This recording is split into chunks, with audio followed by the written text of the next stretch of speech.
Malgré les grands progrès réalisés, la crise qui est liée au sida reste d'actualité, avec encore 1,7 million de personnes infectées par le virus de l'immunodéficience humaine, le VIH, chaque année, et quelques 690 000 personnes qui en meurent.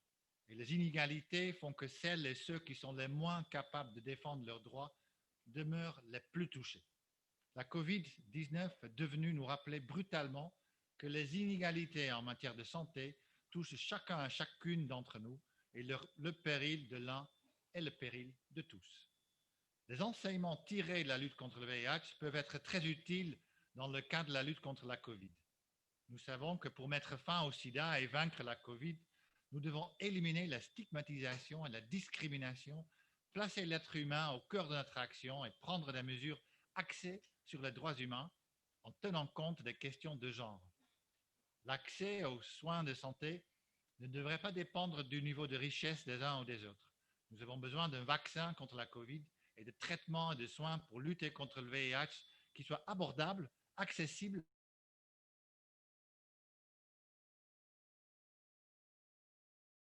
à tous et à revenir à une couverture sanitaire universelle, il faut que la santé soit une priorité d'investissement de premier plan. En cette journée mondiale du sida, prenons conscience que pour vaincre la Covid et mettre fin au sida, nous devons être solidaires les uns des autres et partager la responsabilité. L'Algérie célèbre cette année mondiale du sida, cette année dans ce contexte difficile en s'engageant au même titre que la communauté mondiale à œuvrer pour la continuité des services liés au VIH, comme le témoigne le slogan retenu par le ministère de la Santé pendant la Covid-19, assurer les soins et le traitement du VIH est la responsabilité de tous. La riposte mondiale au sida accusait déjà un retard avant l'arrivée de la pandémie de Covid-19. Mais la propagation rapide du coronavirus a encore ralenti les progrès. Les modélisations à long terme des répercussions de la pandémie sur la riposte du VIH indiquent que le nombre de nouvelles infections au VIH et le nombre de décès liés au sida entre 2020 et 2022 peuvent augmenter substantiellement. En Algérie, malgré l'engagement politique, financier considérable de l'État et les efforts de tous les acteurs et les partenaires internationaux en matière de riposte au sida, les progrès, à l'instar d'autres pays, restent longs, comme l'indiquent les données du rapport de la riposte nationale au sida de 2019. Au 31 décembre 2019, le nombre estimé de personnes vivant avec le VIH en Algérie est de l'ordre de 22 000 personnes, dont 10 000 femmes et près de 100 enfants de moins de 15 ans. 76% des personnes qui vivent avec le VIH connaissent leur statut sérologique. 67% des personnes vivant avec le VIH ont accès au traitement ARV. Et 50% des personnes qui vivent avec le VIH sous traitement de ARV ont une charge virale supprimée. Il est important de noter que l'amélioration de l'accès au traitement a contribué fortement à la réduction du nombre de décès en Algérie de 10% depuis 2010. Le nombre estimé de nouvelles infections en 2019 est d'environ 2100 personnes. Au cours de ces dernières années, 2010 jusqu'en 2019, le nombre estimé de nouvelles infections en VIH a augmenté de 50%, passant de 500 cas en 2003 à près de 1000 cas en 2010 et pour atteindre maintenant 2100 cas à partir de 2018. Atteindre la cible 90-90-90 reste un défi en Algérie. 90% des personnes vivant avec le VIH qui connaissent leur statut sérologique, qui ont accès au traitement et qui ont une charge donc virale supprimée.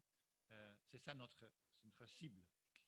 En particulier en ce qui concerne la suppression durable de la charge virale chez les personnes sous traitement antirétroviral, l'élargissement de l'offre de dépistage et la généralisation de la prévention de la transmission du VIH de la mère à l'enfant restent des défis. Un autre défi est lié au fait que l'épidémie reste concentrée parmi les populations clés et vulnérables dont la prévalence est 71 fois supérieure à la moyenne nationale, au même titre que dans la majorité des pays de la région MENA, ce qui confirme que la tendance d'une épidémie émergente parmi la population exposée au risque VIH semble être établie. Il convient également de noter que la situation de stigmatisation, de discrimination, en particulier dans les soins de santé, ainsi que les situations liées aux normes de genre et à la violence sexiste, continuent d'être signalées malheureusement. Je salue le courage et la persévérance du combat quotidien des personnes vivant avec le VIH qui font face à cette stigmatisation. Monsieur le ministre délégué, mesdames, messieurs, la solidarité mondiale, la responsabilité partagée sont à l'honneur aujourd'hui.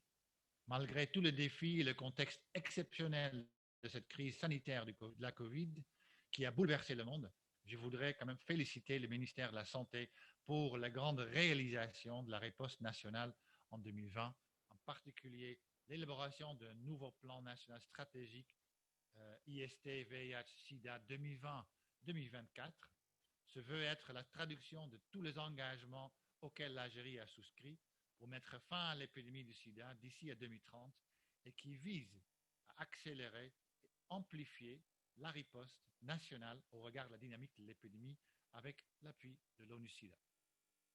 L'annonce qui a eu lieu dans le Bureau des Nations Unies de l'inscription de l'Algérie dans la liste des pays bénéficiaires de la licence volontaire de Medicines Patent Pool et VIV Healthcare, ce qui permettra au pays d'acquérir la molécule générique dolutegravir DTG à un prix très réduit.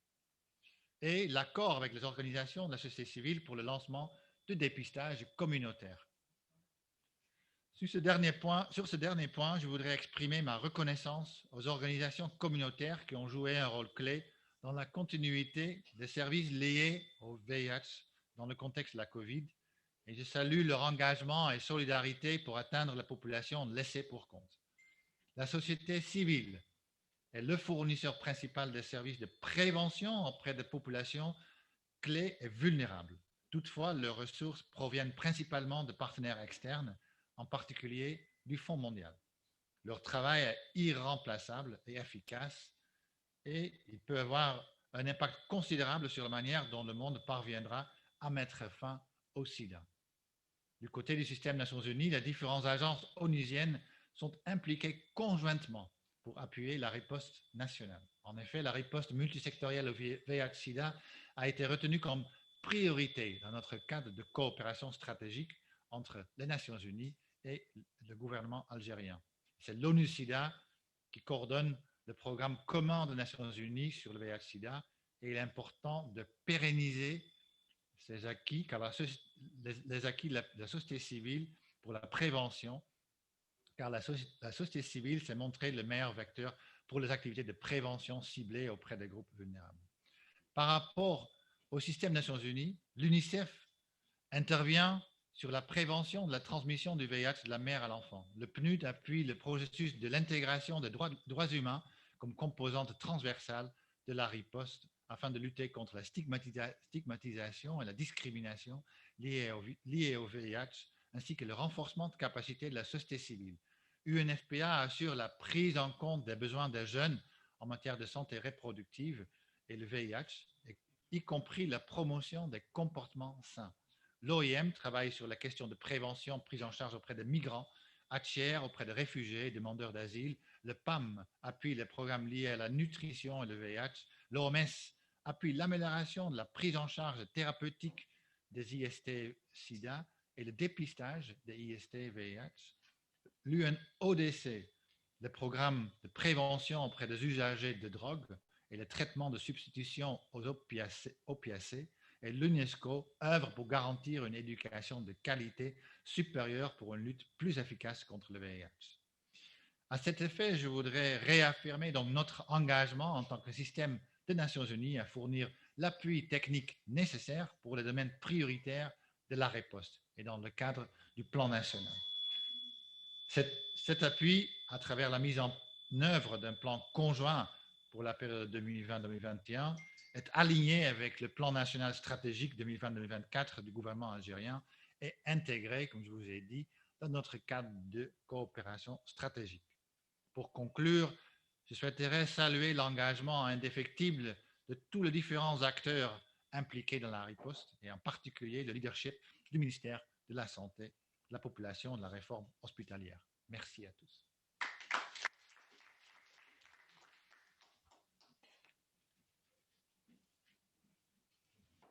Merci, Monsieur le coordonnateur résident des Nations Unies en Algérie. Effectivement, je vous remercie d'avoir mis l'accent sur que le VIH-Sida est un réel problème de santé publique avec plus de 38 millions de personnes qui vivent avec ce virus. Également d'avoir relevé le niveau de coopération avec le système des Nations Unies, notamment l'ONU-SIDA qui joue un rôle important dans le cadre de la riposte nationale, et sans oublier toutes les agences des Nations Unies. Et je vous remercie parce qu'elles sont toutes mobilisées avec nous pour cette riposte nationale. Et également relever le travail que font également les associations qui sont sur le terrain et qui connaissent les populations cibles et qui activent vraiment pour être très proches de ces patients, pour ne laisser personne pour compte. Et également, donc, je voudrais relever également le rôle que joue le Comité national multisectoriel de prévention et de lutte contre le VIH, qui est arrivé à son mandat, et nous avons installé officiellement hier le nouveau comité national, donc il va jouer un rôle important. Je voudrais à cette occasion remercier tous les membres de l'ancien comité qui ont œuvré durant 5 ans à faire de la riposte nationale qu'elle atteigne ses objectifs en matière des 3,90 dont le SIDA pour arriver donc à éliminer le SIDA d'ici 2030. Et j'ai l'honneur de donner la parole à Monsieur le ministre de la Santé pour son allocution d'ouverture de cette journée. Je vous en prie, Monsieur le ministre.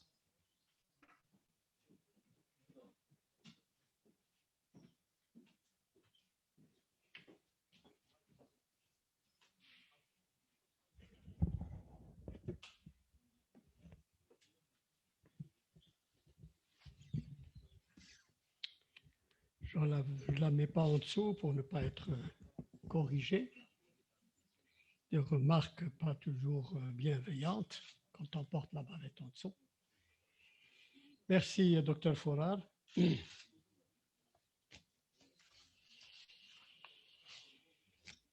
بسم الله الرحمن الرحيم الصلاة والسلام على أشرف المرسلين أخي وزميلي أستاذ إسماعيل المصباح وزير المنتدب مكلف بإصلاح المستشفيات سيد المنسق المقيم سيد مدير برنامج الأمم المتحدة المشترك لفيروس نقص مناعة البشرية سيدا السيدات والسادة ممثلو منظمة الأمم المتحدة السيدات والسادة أعضاء اللجنة الوطنية للوقاية ومكافحة فيروس نقص المناعة البشرية سيدا السيدات والسادة خبراء مختصون السيدات والسادة من الأسرة الإعلامية حضور الكريم السلام عليكم ورحمة الله وبركاته سعيد جدا اليوم بوجودي معكم للإشراف على الاحتفال الرسمي باليوم العالمي لمكافحة السيدا الذي يصادف كل سنة يوم 1 ديسمبر وتم اعتماد هذه السنة شعارا عالميا وهو تضامن العالمي مسؤولية مشتركة وشعارا وطنيا وهو خلال جائحة كوفيد-19 ضمان الرعاية والعلاج من داء السيدا مسؤولية الجميع. سيداتي سادتي، إن جائحة كوفيد-19 تسببت في إعاقة الخدمات الصحية كما أنها تهدد التقدم الذي تحقق على مدار 20 عاما الماضية سواء في مجال الصحة أو التنمية بما في ذلك التقدم في مكافحة فيروس نقص المناعة المكتسب للسيدا. وعليه نؤكد اليوم على أهمية استمرارية الخدمات متعلقة بفيروس فقدان المناعة المكتسبة المناعة المكتسب كتوفير الكشف والعلاج في سياق كوفيد-19 لتجنب زيادة وصمة العار وتصاعد وباء فيروس نقص المناعة المكتسب، كما أنها فرصة لتعزيز التقدم المنجز في القضاء على وباء فيروس نقص المناعة المكتسب السيدا باعتباره تهديدا للصحة العمومية. هذه فرصة لتكريم الهيئات الاجتماعية التي هي من الشركات رئيسيين في القضاء على السيدا بحلول عام 2030 من خلال التزامها بضمان استمرارية ونجاعة التصدي مع التأكد من عدم نسيان أحد. وبهذه المناسبة أود أن أشيد بنوعية وعمق شراكتنا مع برنامج الأمم المتحدة للسيدا الذي مكنت بلدنا من تسجيل تقدم معتبر لمكافحة فيروس نقص المناعة المكتسب. كما أود أن أشكر السيد المنسق المقيم ومن خلاله شركائنا من وكالات منظومة الأمم المتحدة ومنظمة الصحة العالمية واليونيسيف وصندوق الأمم المتحدة للسكان على دعمهم ومساهمتهم القيمة. أود كذلك أن أشكر أيضا أعضاء اللجنة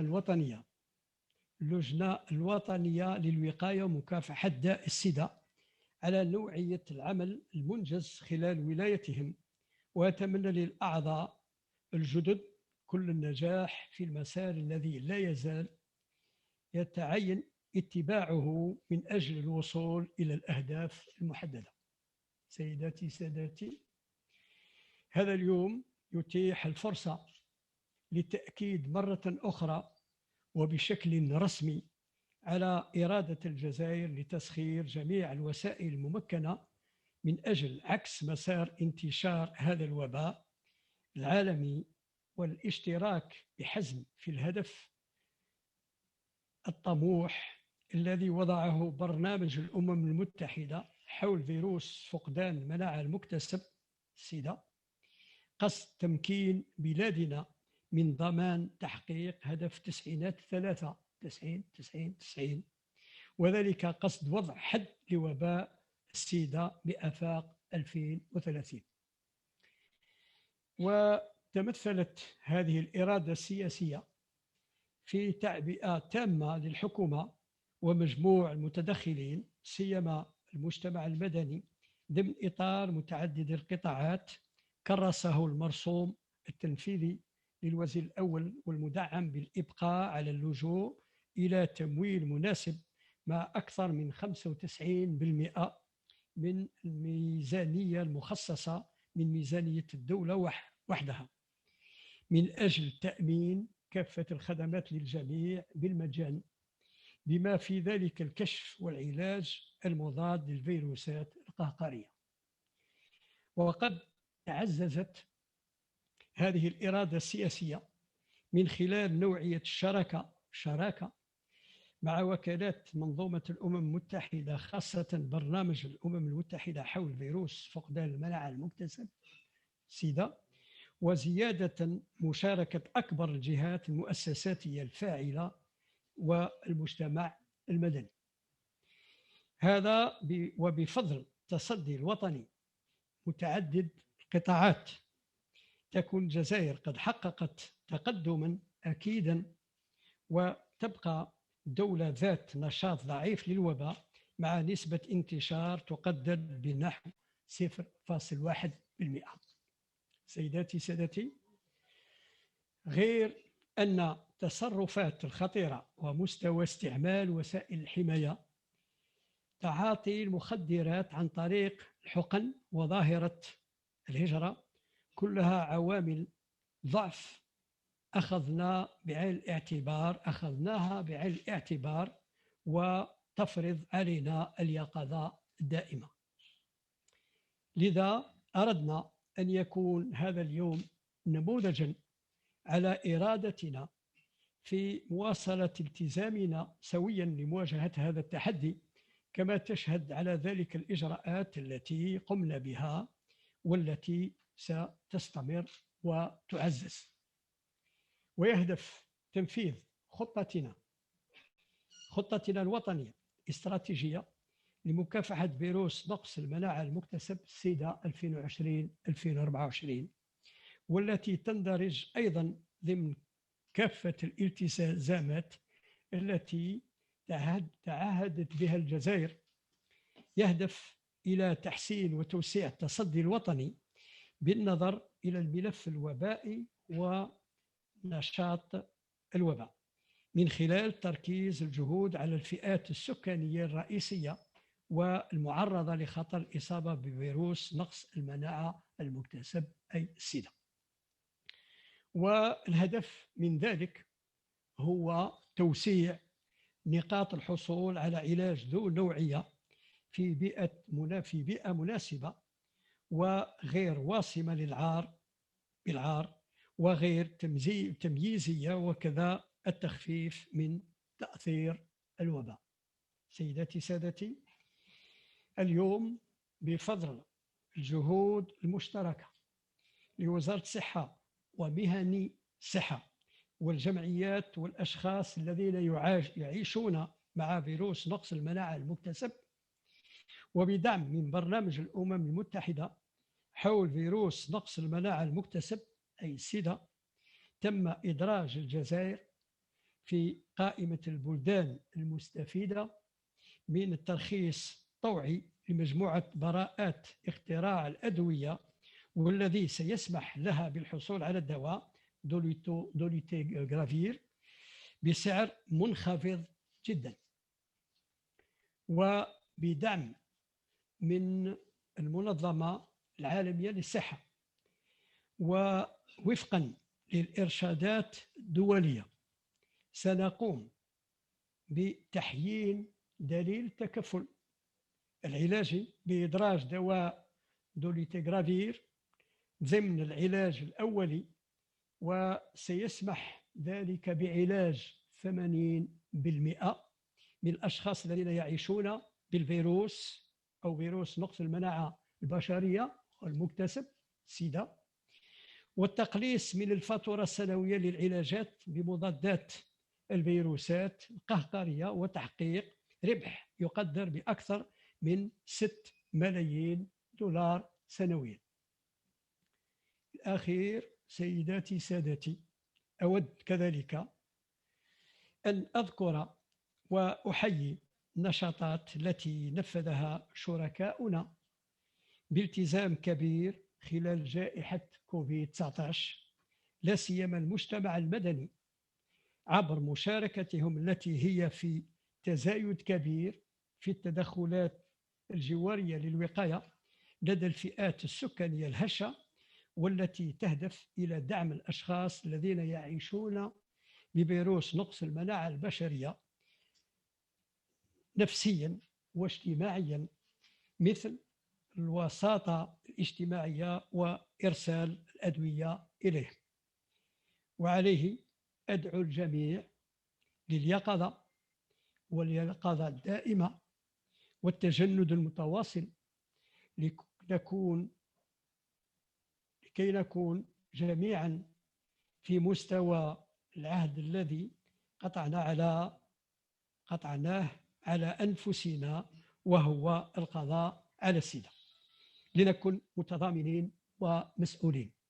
أتمنى لكم النجاح التام في أشغالكم، وأعلن رسميا عن افتتاح أشغال هذا اليوم العالمي لمكافحة السيدا. أشكركم على الاهتمام. شكرا.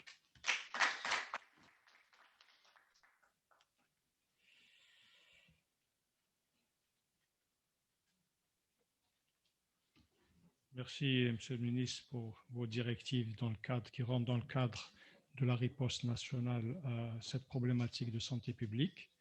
Et donc, nous avons préparé un programme compte tenu donc de la COVID-19, un programme qui va être fait en 2 parties.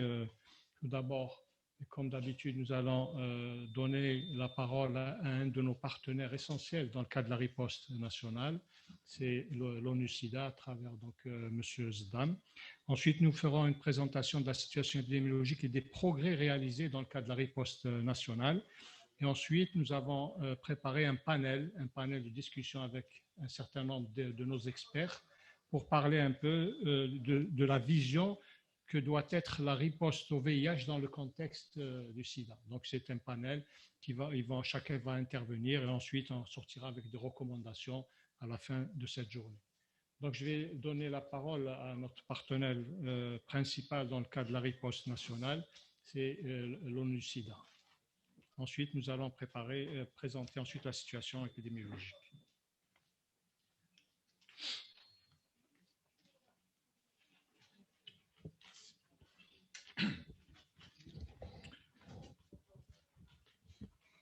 Monsieur le ministre de la Santé, de la Population et de la Réforme hospitalière, Monsieur le ministre délégué chargé de la réforme hospitalière,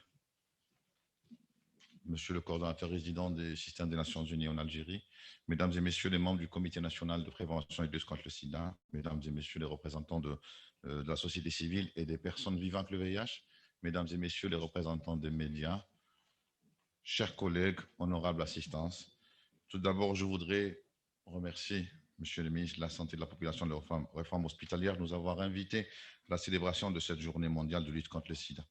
C'est un honneur et un réel plaisir pour moi de me retrouver parmi vous aujourd'hui pour prendre la parole au nom de Madame Winnie Bniamina, notre directrice exécutive de l'ONU-SIDA, qui m'a chargé de vous transmettre ses félicitations et ses encouragements au gouvernement algérien, pays qui a fait de ce rendez-vous solidarité mondiale et responsabilité partagée une réalité pour assurer la continuité des services liés au VIH dans le contexte de Covid.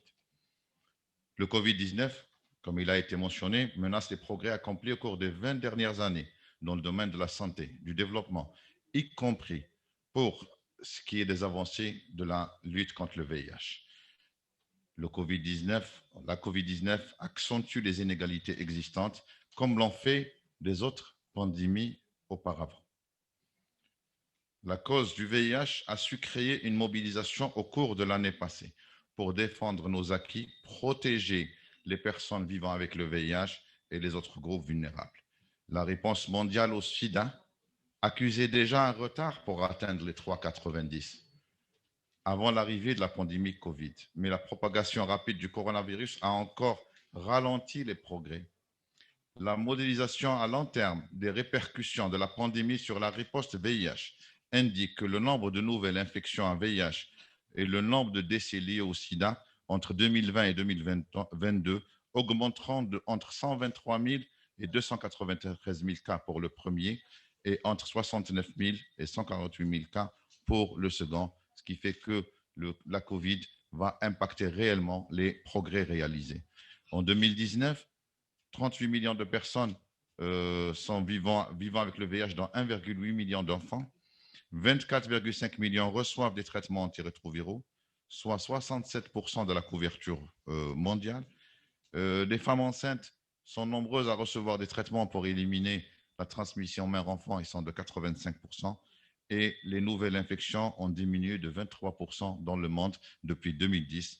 Toutefois, on a enregistré 1,7 million de nouvelles infections en 2019. C'est un chiffre qui reste loin de la cible qui sont fixés les États membres en 2016 d'atteindre moins de 500 000 nouvelles infections. Enfin, le point positif aussi, c'est la base des décès au niveau mondial, et ça a été mentionné par le coordonnateur résident même en Algérie. Donc, 690 000 personnes sont décédées malheureusement en 2019, mais le nombre de décès est en baisse dans le cadre de la prise de la couverture, l'amélioration de la couverture du traitement. Dans le rapport de ONU-SIDA, Prévenir contre la pandémie en mettant les gens au centre, qui a été publié le 26 novembre 2020, l'ONU-SIDA appelle les gouvernements à renforcer considérablement leurs investissements en faveur des ripostes aux pandémies, à adopter une série d'objectifs courageux, ambitieux, mais réalisables concernant le VIH. Atteindre ces objectifs nous permettra de revenir sur le chemin menant vers l'éradication du sida en tant que menace de santé publique d'ici à 2030. Nous devons à présent mettre l'accent sur les personnes afin de remettre la riposte au sida en capacité de réussir. Nous devons mettre un terme aux injustices sociales qui exposent les personnes à un risque d'infection au VIH. Et nous devons lutter en faveur du droit à la santé. Des obstacles comme les redevances à payer en avance par les utilisateurs et les utilisatrices écartent certaines personnes des soins et doivent être supprimés. Monsieur le ministre de la Santé, monsieur le ministre délégué, mesdames et messieurs, les nouveaux objectifs de l'ONU-SIDA 2025 établis par le comité directeur avec la présence du professeur Smaïl Mesbah, aujourd'hui ministre délégué, et qui représentait la région MENA, que nous remercions pour la qualité de sa contribution pendant plus d'une année à ce comité directeur. Donc, ces objectifs sont aussi ambitieux que les objectifs précédents. Le comité directeur qui a publié ces objectifs vise la couverture de 95% des sous-populations des personnes vivant avec le VIH et exposées à un risque élevé. Les gouvernements arriveront mieux à contrôler l'épidémie au sein de leurs frontières en mettant l'accent sur les personnes et se concentrant sur les zones sensibles. Ces éléments ont été bien mentionnés aujourd'hui dans le discours de M. le ministre et c'est aussi l'engagement de l'Algérie. Ces objectifs nécessitent ailleurs de créer un environnement propice pour une riposte efficace au VIH. Ils incluent aussi d'autres objectifs ambitieux de lutte contre la discrimination, où il est prévu que moins de 10% disposeraient des lois réglementaires punitives. Moins de 10% des personnes séropositives et touchées par le VIH victimes de la stigmatisation et de la discrimination, ainsi que moins de 10% des personnes victimes d'inégalités de violences basées sur le genre. Nous félicitons aujourd'hui l'Algérie et le ministère de la Santé du caractère ambitieux des objectifs de son plan national stratégique 2020 et 2024, particulièrement dans le contexte Covid, qui appelle tous les acteurs de la riposte nationale à prendre dès à présent la mesure du défi opérationnel que représente sa mise en œuvre. Et ce plan stratégique et ses objectifs s'inscrivent dans le sillage du slogan de cette année, pendant la COVID-19, assurer les soins et traitements du VIH est la responsabilité de tous. Monsieur le ministre délégué, mesdames et messieurs, à l'occasion de cette journée mondiale de lutte contre le sida, l'ONU-SIDA salue les efforts des professionnels de santé, des personnes vivant avec le VIH ainsi que les organisations de la société civile qui combattent le VIH.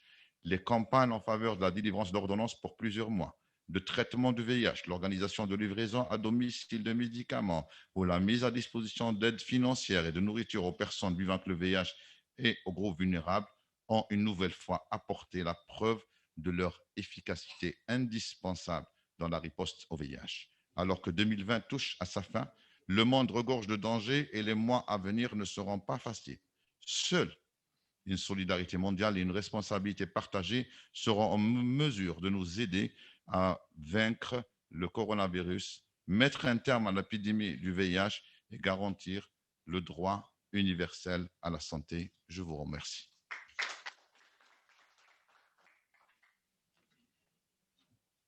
Merci, Monsieur le directeur ONU-SIDA Algérie. Effectivement, donc, Monsieur le directeur ONU-SIDA a mis en valeur le travail qui a été fait par Monsieur le ministre délégué dans le cadre donc, de la riposte mondiale.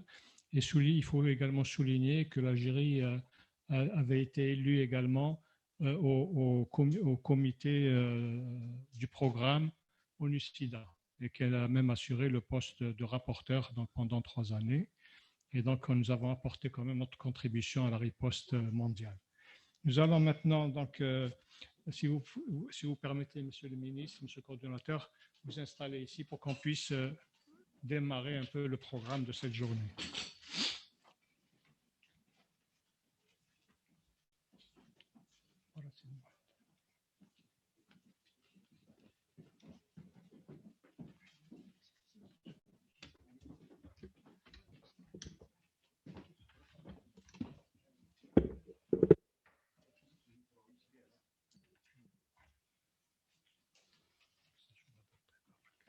Nous allons commencer par une présentation sur la situation épidémiologique également, et la riposte nationale au VIH-Sida.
Et la population et la réforme hospitalière, Monsieur le ministre délégué chargé de la réforme hospitalière, Monsieur le coordinateur résident des Nations Unies, Monsieur le directeur de l'ONU-SIDA Algérie, Mesdames et Messieurs les représentants des agences des Nations Unies, Mesdames et Messieurs les représentants de la société civile, Mesdames et Messieurs, honorables assistance, bonjour.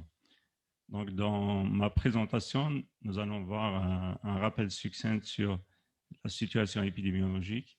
Ensuite, les grands axes de la riposte nationale au VIH-Sida.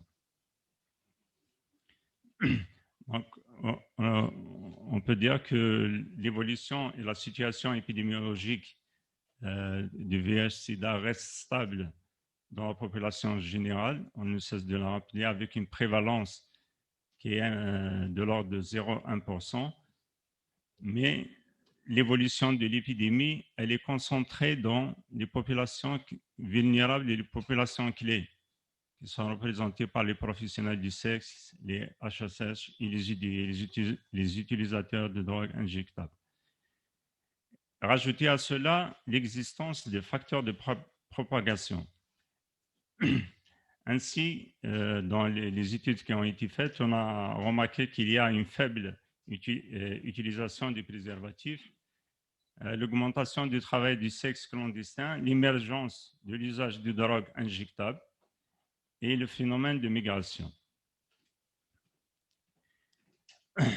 Dans les derniers chiffres qu'on a des structures de soins et la prise en charge, le dernier bilan de juin 2020 des CDR note qu'on a plus de 15 000 personnes qui sont sous traitement, avec une moyenne de nouvelles infections de 1000 infections par an.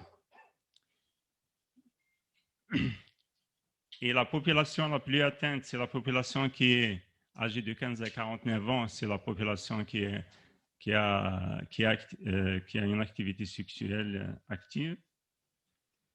Et on a remarqué, bien sûr, ça c'est les estimations. On a utilisé le logiciel Spectrum de l'ONU-SIDA et on note que les projections et les estimations montrent un cumulé, une augmentation de nouvelles infections depuis 2008. Et cela est dû à une augmentation des activités de dépistage et bien sûr pour la file active qui est actuellement qu'elle augmente aussi, elle est due à l'amélioration de l'espérance de vie ainsi que de la qualité de la prise en charge qui est meilleure et l'introduction de nouvelles molécules qui assurent une meilleure vie. Par contre, on a noté au niveau des populations clés, et ça c'est l'étude qui a été réalisée en 2019, une étude de séroprévalence justement au niveau des populations clés, on note que la prévalence du VIH, ça c'est l'exemple des professionnels du sexe, elle est 70 fois plus élevée que dans la population générale. Et on a noté aussi que la prévalence même des IST, elle est aussi proche du VIH. Donc, dans le programme, on a inclus, c'est-à-dire le nouveau plan national 2020-2024, de ne pas oublier aussi les IST, les prendre en charge car ils constituent un facteur de vulnérabilité, un facteur aggravant pour l'épidémie du VIH.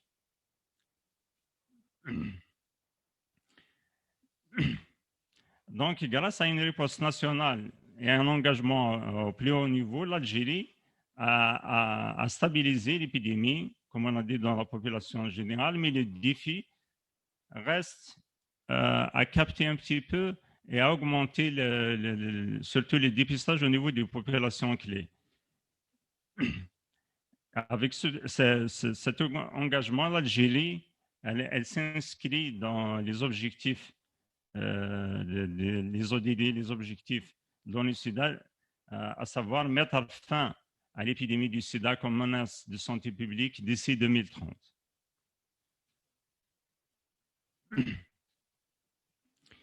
Et cette priorité, elle est témoin d'un engagement politique au plus haut niveau, avec mise en place d'un cadre de coordination nationale d'action et de suivi, la création du comité national de prévention et de lutte contre le sida par le décret exécutif du Premier ministre.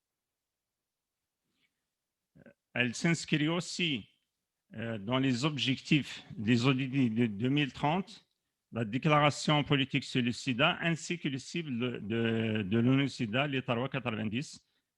Et ces objectifs sont inscrits dans le nouveau PNS de 2020-2024, dont les objectifs à atteindre sont, bien sûr, on a dit, puisque l'évolution de l'épidémie, elle est concentrée au niveau des populations clés et vulnérables, donc il faut axer l'action sur ces populations et augmenter les campagnes de sensibilisation sur ces populations, les populations clés, les femmes enceintes et les populations vulnérables, accélérer les activités de dépistage du VIH et des autres IST en ciblant particulièrement ces populations clés et renforcer et optimiser la prise en charge globale et la qualité de vie des personnes vivant avec le VIH. Il y a aussi de promouvoir la protection des droits humains dans une optique de lutte contre la stigmatisation, la discrimination et les violences basées sur le genre, et veiller à la production des données de qualité, de renforcer le dispositif de suivi et évaluation.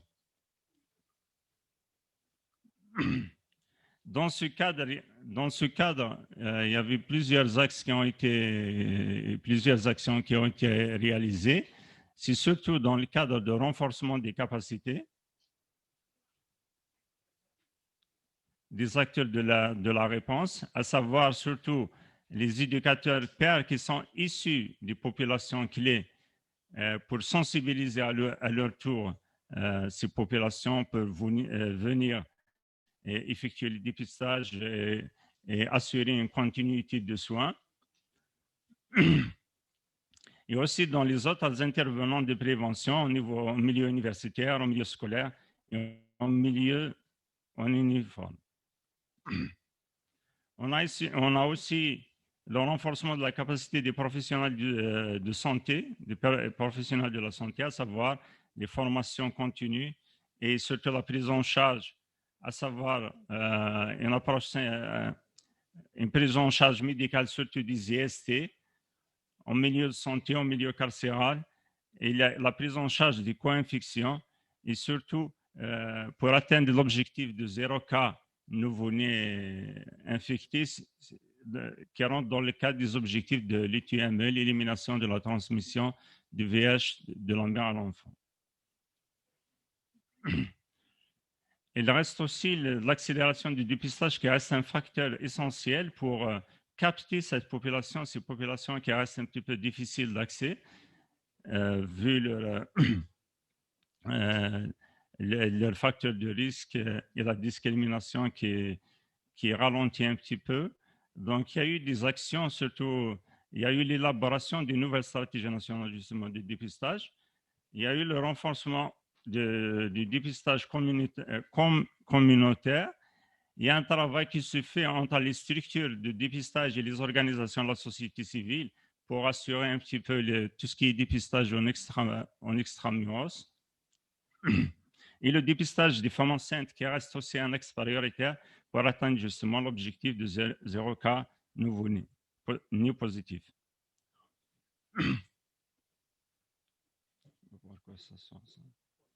La réponse aussi est axée sur un investissement conséquent, vu que le programme il est axé sur un budget national, c'est un choix stratégique, et le financement il est plus de 95% du budget alloué sur le budget de l'État.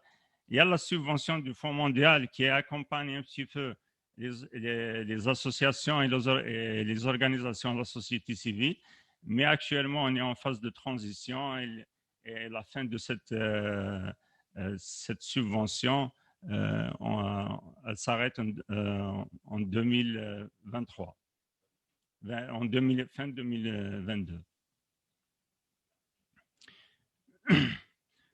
Il y a aussi, c'est-à-dire dans tout ce qui est riposte, on a des infrastructures et une expertise appréciable avec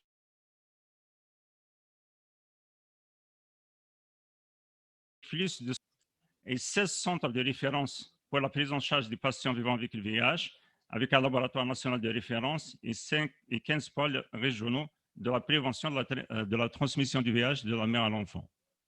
Maintenant, il reste quand même des défis à relever, à savoir développer l'accès à la prévention et aux connaissances sur le sida avec une attention particulière pour les actions de proximité auprès des populations clés et populations vulnérables, accélérer le dépistage en ciblant particulièrement ces populations, renforcer la connexion entre le dépistage et la prise en charge des personnes vivant avec le VIH dans le souci d'une offre de proximité, de qualité, pour permettre à toute personne dépistée d'être aussitôt traitée.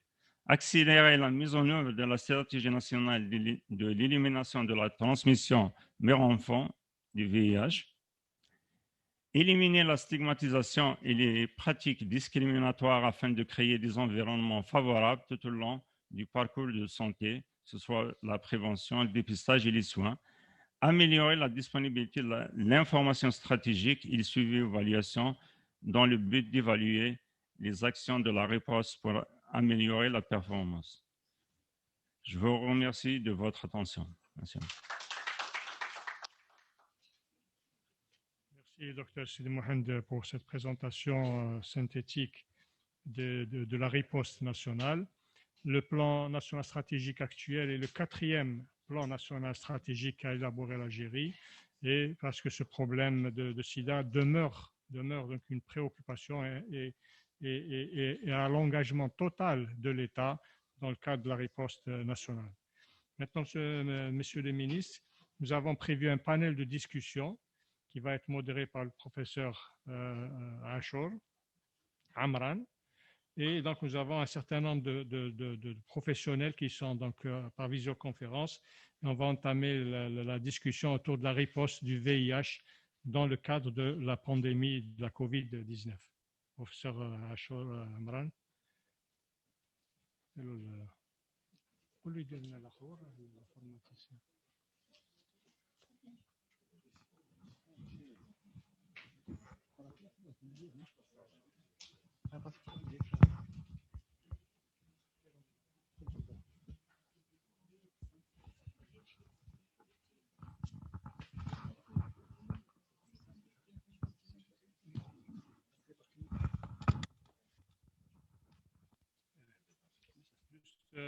Monsieur le ministre, juste par rapport au défi que a présenté le docteur Sid Mohamed, il y a un défi important, c'est celui de la numérisation de la prise en charge des personnes vivant avec le VIH, donc qui est actuellement en phase terminale, où tous les centres de prise en charge seront donc connectés. La base de données donc, sera hébergée au niveau du ministère de la Santé pour qu'on puisse suivre le malade, quel que soit l'endroit où il est pris en charge, et avec des données en temps réel.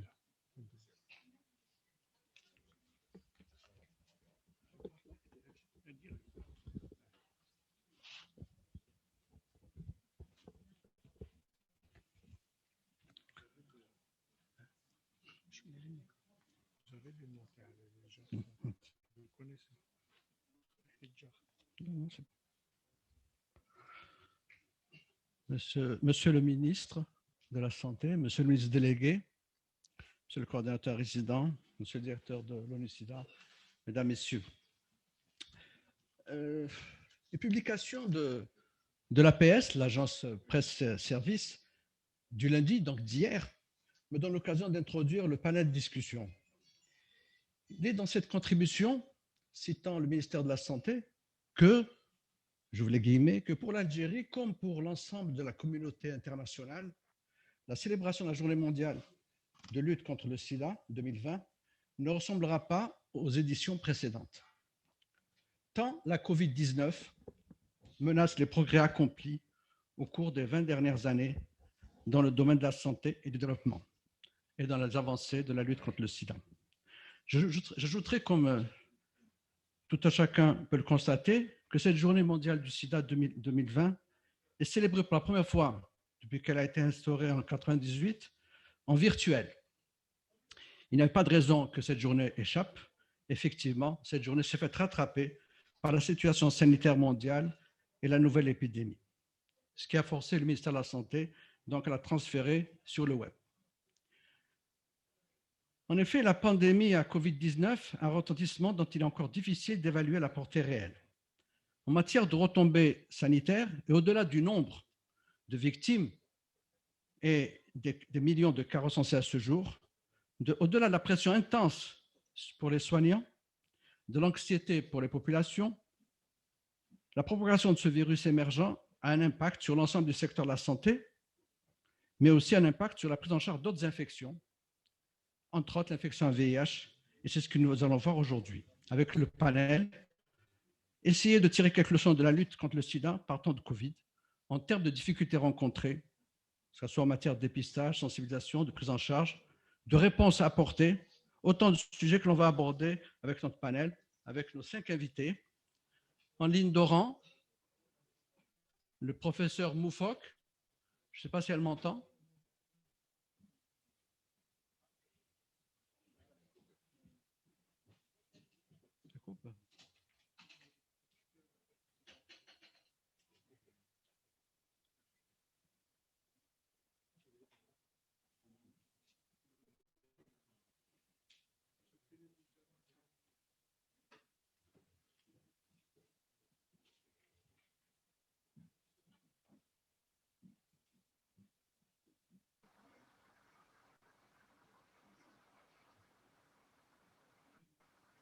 Oui, je vous entends.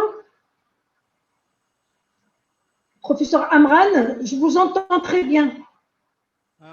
Bonjour Najat. Bonjour. Bonjour Najat. Professeur Moufok est chef de service d'infectiologie au CHU d'Oran et responsable du CDR, en rappelant que le CDR d'Oran, c'est quand même un CDR historique puisqu'il date de 1996. Le professeur Tajdin, toujours d'Oran. Abdelaziz, bonjour. Bonjour. Je te salue moi aussi.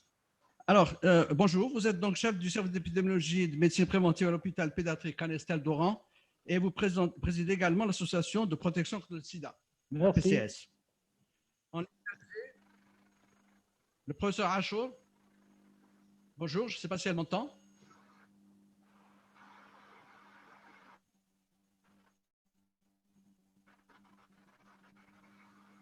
Je vous entends, professeur Amran. Bonjour. Bonjour. Donc, qui est chef de service du service B d'infectiologie et responsable du CDR à l'EHS Ladiflissi. en direct d'Annaba, professeur Aïdaoui. Bonjour, monsieur Aïdaoui.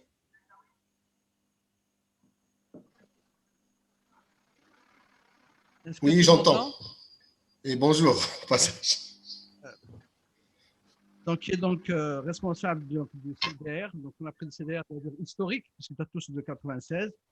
Et puis, avec nous aussi dans la salle, le docteur Yusfi, médecin spécialiste en maladies infectieuses, chef de service à l'hôpital de Boufarik. Et vous êtes également président du syndicat national des praticiens spécialistes en santé publique. La question que je voulais vous poser au panel, à chacun d'entre vous, ça fait presque 40 ans, on découvrait une nouvelle maladie, le VIH-Sida. Et depuis que nous vivons depuis 10 mois, un peu plus maintenant, ça ne vous rappelle pas, à certains égards, le début de ces années SIDA, et ou bien pour vous, est-ce que la situation est complètement différente? Professeur Moufok.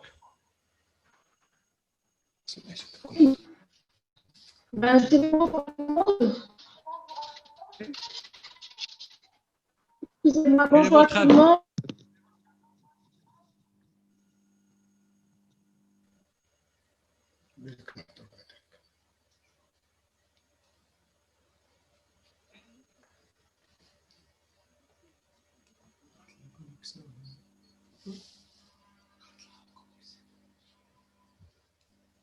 Tu m'entends, Najat?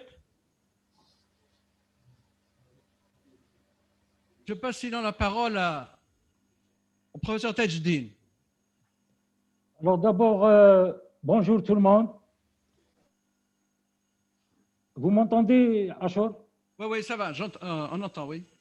D'abord, vraiment remercier le ministère de la Santé et la Direction générale de la prévention générale pour le travail accompli. Et j'allais dire qu'il y a eu à la fois des efforts, mais également et surtout des progrès notables en matière de lutte contre le sida en Algérie ces dernières années. Je n'avais pas bien compris la question, mais si la question est on était dans une bonne dynamique en matière de riposte au niveau mondial. Mais il est important de dire que cette pandémie mondiale du Covid a compliqué énormément le travail. J'ajouterai que pour l'Algérie, jusqu'à maintenant, il y a eu à la fois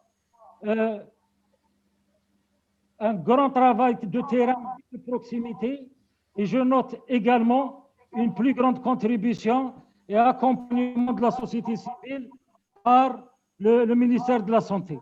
Et ça, c'est vraiment pour moi une donnée à la fois nécessaire et importante pour la suite. Je ne sais pas si je voudrais ne pas rater l'occasion de dire qu'aujourd'hui, ce dispositif de dépistage communautaire est un élément essentiel, déterminant dans la réponse au sida et que il n'aurait pas été possible, d'ailleurs il n'a pas été possible pendant plusieurs années, il l'est aujourd'hui. Ce n'est pas un hasard, c'est que vraiment il y a une volonté politique et à travers notamment la Direction générale de la prévention pour faire en sorte que tous les concernés, tous les acteurs de la riposte soient présents et de façon inclusive. Merci. Je voudrais juste, si tu permets, parce que je parle au nom de mes collègues et amis de la société civile et des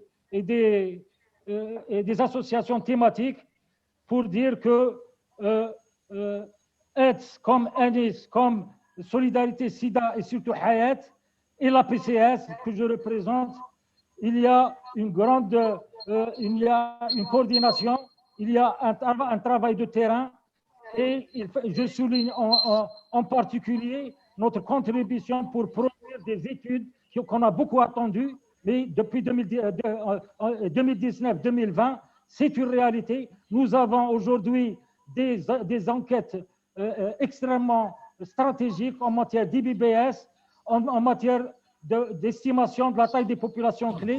Et encore une fois, cette focalisation sur les populations clés est un élément important. Je suis un grand bavard, je suis désolé, je m'arrête là. Justement. Je reviendrai tout à l'heure justement par rapport à l'action de la société civile. Professeur Achour, vous m'entendez?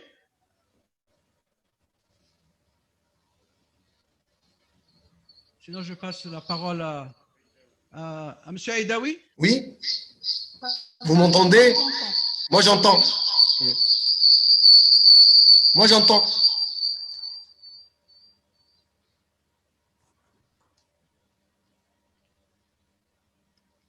Est-ce que vous m'entendez? Oui. Alors, je n'avais pas entendu la question, mais je vais parler puisque le thème aujourd'hui, c'était la prise en charge éventuellement des VIH au moment de l'épidémie qu'on vit du Covid. Et moi, je pourrais vous dire sincèrement que cette épidémie-là a eu un impact réel sur la prise en charge du VIH, puisqu'en matière, je peux vous donner des chiffres sur le plan du dépistage. On était, l'exemple, je vais vous dire, on a démarré, les premiers cas, c'était en mars. En février-mars, on avait plus de 100 personnes qui ont été dépistées. Pour le reste des mois, on a chuté à 8 personnes.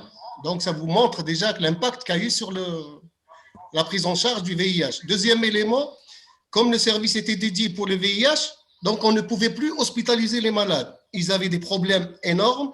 On les confie à certains de nos confrères à Tébessa, à Al-Hajjar, ou bien ils restaient au niveau des infirmeries des prisons. Donc ça, c'était un problème. Les traitements, là, heureusement, ils sont toujours assurés, ils sont distribués. On a eu à peu près 600 consultations. On a distribué les traitements à tout le monde a pris. Et même les traitements, on était obligé de donner des quotas importants pour 3 mois, voire 4 mois, etc., parce que les gens ne pouvaient pas se déplacer. Parce qu'il ne faut pas oublier, pour le premier confinement, il y avait ça pour à peu près 250 km, ils ne pouvaient pas arriver. Même les taxis, transports, vous avez compris que ça n'existait pas. Les gens payaient jusqu'à 3 millions pour prendre un véhicule autre. Et donc, c'était très difficile. C'est ce qui a permis, justement, c'est ce qu'on a vécu réellement avec l'épidémie du Covid. La seule chose qui a été assurée, et je le dis, c'était les traitements. Maintenant, les nouveaux malades aussi, on n'a pas eu beaucoup. Pendant toute cette période, on a eu 9 nouveaux cas. Donc, vous voyez que l'impact était réel, je dirais. Et même, c'est un impact, j'ai les chiffres au niveau de l'association ANIS qui travaille avec les personnes clés.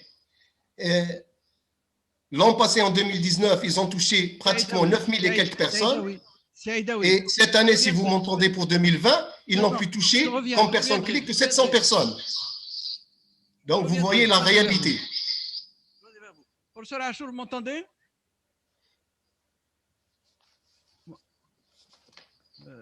Docteur Yousfi, Mohamed, je voulais en fait. Professeur Amran, je vous quand je entends. voulais tirer les leçons entre le début de l'infection à VIH-Sida et l'épidémie Covid. Est-ce qu'il y a des similitudes qui nous ont servi? Professeur Achour, je reviendrai vers vous. Très bien. Merci. Monsieur le ministre de la Santé, de la Population et de la Réforme hospitalière, Monsieur le ministre délégué de la Réforme hospitalière, Monsieur le coordinateur résident et Monsieur le directeur UNICIDA, chers confrères, messieurs et mesdames de la presse, salam alaikum wa rahmatullahi wa barakatuh. Je dirais un jour, donc,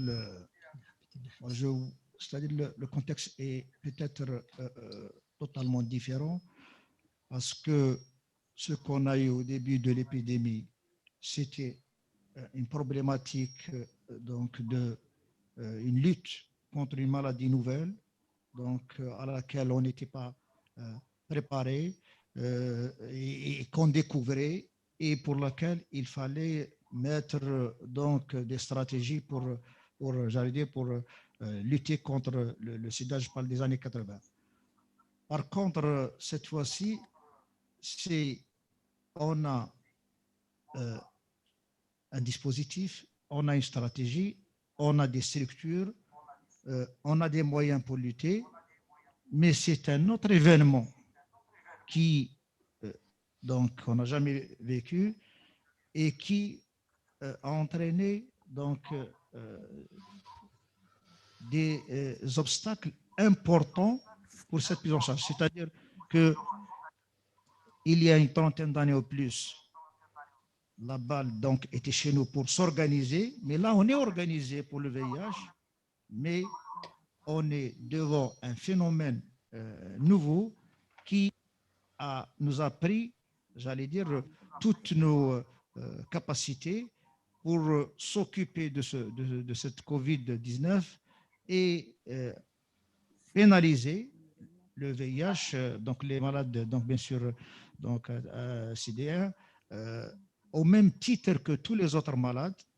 Et à titre d'exemple, donc là, ce qu'on vit nous chez nous, justement à l'hôpital Boufarik, sachant que le Covid a touché de plein fouet donc Blida et à travers Blida Boufarik, c'est que toute la capacité de l'hôpital est dans le centre de prise en charge donc, du VIH est prise pratiquement à 90% par le Covid.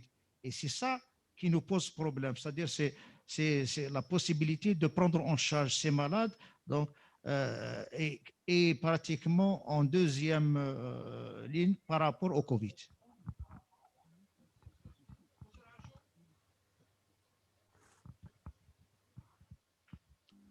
En fait, Professeur Amran. Pandémie, c'est sûrement pas la première ni la dernière, ça c'est important. Le deuxième élément, c'est le problème d'insister sur le fait qu'il y a eu cette peur, la peur liée à l'épidémie. Et puis il y a eu toutes les incertitudes scientifiques, ces controverses. On a vécu ça en direct, donc c'était pas facile pour nous, pour la population, et même pour nous, pour les soignants, de faire, j'allais dire, la part des choses. Et ça, je pense qu'il faut le souligner pour que demain, ce qu'on a avec le sida, qu'on a eu avec le Covid, pour que cela ne puisse pas, entre guillemets, se renouveler. Ensuite, il y a eu bien sûr les infections qui étaient les premiers sur le pont, mais pas que. C'était les premiers à être sur le pont, c'est normal, c'est un peu la spécialité. Et puis, ce qu'il y a eu aussi, c'était ce mode de propagation qui était quand même tout à fait différent. Au point que, j'allais dire, ce n'est pas le sida où il faut vraiment un contact physique, mais cette fois-ci, j'allais dire, c'est l'air. Pas besoin de contact physique, j'allais dire, attraper cette maladie. Et donc, ça nous a dans notre vie de tous les jours, au sens dans les rapports sociaux, aussi bien au niveau intergénérationnel, c'est-à-dire on avait peur de contaminer nos parents ou nos grands-parents. C'est ça qui était aussi important à souligner par rapport à ça. Donc, toujours pour ensuite cette notion, j'allais dire, de population à risque qu'on retrouve un peu dans les deux épidémies.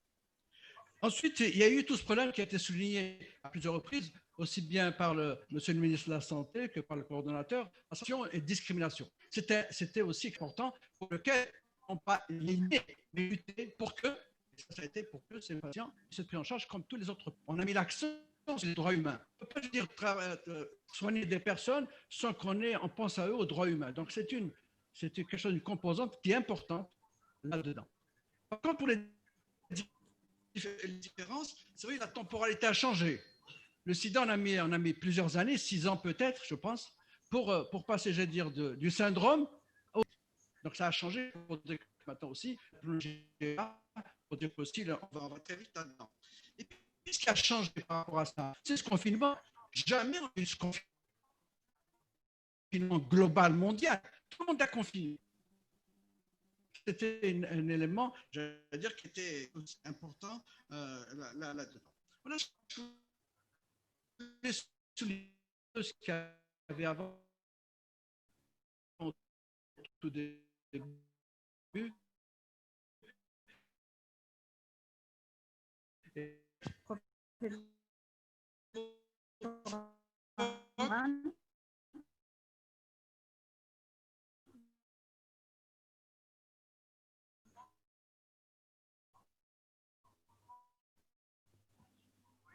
Je peux intervenir. La Covid. Et d'après vous, qu'est-ce que cela a entraîné au niveau de votre CDR ou bien de vos CD pour ceux qui ont des CD en plus? CD veut dire sans dépistage. Professeur Amran, professeur Achouch, Oui, j'entends. Allez-y, parlez. Très bien. Alors, certes, c'est une triplicie. Nous souhaitons ne pas arriver à la troisième, que celle-ci passe. Face à cette situation inédite qui s'est installée dans la durée et les épreuves que nous subissons ont généré beaucoup de traumatismes, beaucoup de stress, notamment beaucoup de dans notre vie quotidienne. Et le plus lourd tribut, entre autres, à nos patients VIH. Donc, beaucoup de défis se posent à nous. Du jour au lendemain, on face cette COVID-19. Comment assurer la continuité de nos services? Comment adapter le travail de terrain pour se conformer à ce nouveau social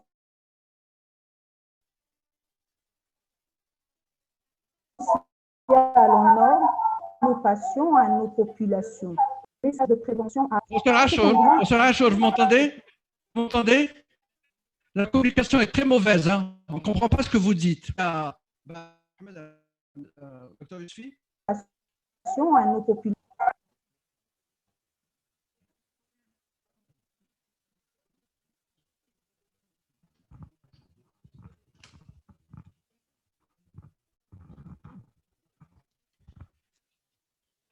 Comme tu l'avais dit, c'est clair que cette épidémie, de par le monde, a impacté tout le système de santé et donc, entre autres, donc, tout le système donc, de lutte contre le VIH. Ce qui s'est passé un peu partout. Chez nous, j'avais dit tout à l'heure que la plus grande partie déjà, donc, en termes de lits d'hospitalisation, y compris l'hôpital du jour, a été impactée par la prise en charge du Covid. On s'est retrouvé, comme j'avais dit tout à l'heure, plus de 80% et avec donc un nombre de lits très réduit concernant le non-Covid et pour le VIH, mais aussi surtout le centre de dépistage avec l'hôpital du jour. En termes j'allais dire, de chiffres, plus de 50% donc de diminution en termes de nouveaux malades, en termes de dépistage, à plus de 60% donc de diminution en termes de dépistage. Tout ça, comme j'ai dit tout à l'heure, parce qu'il y avait, tu l'avais bien dit au début, cette peur qui donc était importante chez tout le monde, y compris donc chez nos malades VIH. Je rappelle que pour les premières semaines, lorsqu'on voyait les malades, il y avait je parle pour la COVID-19, il y avait aussi cet aspect de maladie de la honte pour la COVID, hein, pas pour le VIH, les premières semaines, à tel point que les premiers malades qu'on a eus, donc les enfants, on a eu même des enfants, étaient, j'allais dire, chassés des écoles, je parle à Blida, au mois de mars, début avril. Donc, concernant le VIH, on a eu d'énormes difficultés, donc, les malades qui ne venaient pas.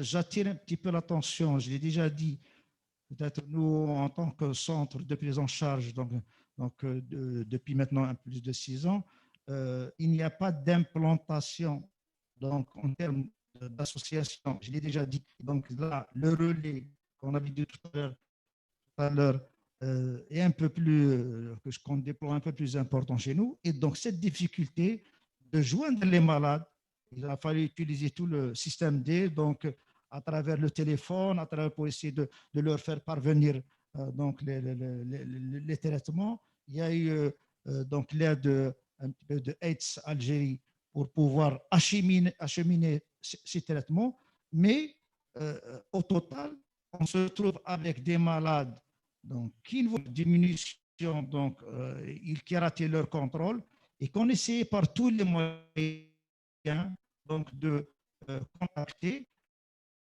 pour pouvoir donc empêcher cette interruption, surtout des traitements. Et la situation est là, les chiffres sont là de venue de malades et en termes donc de dépistage et nouveaux malades. Monsieur Aïdaoui. Monsieur Aïdaoui.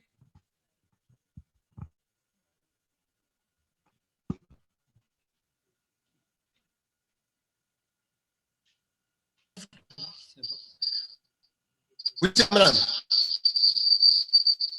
Est-ce que vous m'entendez? Oui. Alors, pour l'impact, moi, j'ai déjà signalé, j'ai donné tout à l'heure des chiffres. Effectivement, l'impact, il est réel, comme vient de signaler le docteur Yousfi. En ce qui concerne pratiquement les malades, le dépistage, tout ça, ça a chuté de plus de 70%. Je viens de signaler. La seule chose en laquelle on tenait, et heureusement, c'était d'assurer le traitement pendant cette période à ces malades-là. On l'a assuré et heureusement qu'on n'avait pas de manque sur ce plan-là. On est content sur ce plan. Mais c'est vrai, les malades ne venaient pas. Très souvent, on avait une tierce personne qui se présentait. J'ai dit, les malades ne pouvaient pas se présenter parce que ça coûtait cher. Et puis, il ne fallait pas oublier que tous les transports étaient coûteux. À ce jour, il n'y a pas de transport interwilaya. Ça n'existe pas. C'est à ce jour. Et donc, comment ils peuvent se déplacer, les pauvres? Ils ne peuvent pas venir. Donc, vous savez, quand on a un VIH, ça ne veut pas dire qu'on possède un véhicule individuel. C'est très difficile. Et donc, c'est une réalité que je relate. Et je dirais, il n'y a pas que le VIH. Heureusement qu'on a continué à assurer 2 consultations, le VIH et les hépatites, sinon tout le reste a été gelé. Il n'y avait que l'infection Covid qui était prise en charge. Et donc là aussi, c'était un problème réel, puisqu'on avait compris dès le départ qu'il allait y avoir un impact, non pas sur le VIH, mais sur tout ce qui est santé, pour le reste, toutes les maladies, puisque les maladies chroniques, tout ça, étaient pratiquement impactées. Et c'est une réalité qui ne touche pas uniquement l'Algérie, je pense que ça a touché même les pays développés. Donc, c'est une réalité. C'est vrai, maintenant, peut-être qu'il faut réfléchir pour y remédier et essayer de corriger, parce que là, on ne peut pas continuer. Si la maladie va durer des années, on ne va pas exclure les autres malades à ce jour. Donc, le problème, il est réel, je dirais. Mais l'impact, on l'a dit et on l'a souligné. Mais je dirais qu'on s'en sort bien sur le plan de la prise en charge, sur le plan thérapeutique, c'est l'essentiel. Mais, à mon avis, il faut qu'il y ait une réflexion pour la suite à prendre pour les malades. Et je dirais même, on a déjà fait un trimestre universitaire. On n'a pas d'étudiants. Et vous savez, quand il y aura les étudiants, il faut bien qu'il y ait d'autres malades pour qu'ils apprennent. Il y a des stages. Donc, il ne faudrait pas que la situation reste figée comme ça. Moi, à mon avis, il vaut mieux avoir une réflexion peut-être pour, merci. Je dirais, l'avenir. Merci. Merci. Monsieur Tajdine, quelque chose à rajouter par rapport à ce qui a été dit? On n'entend pas.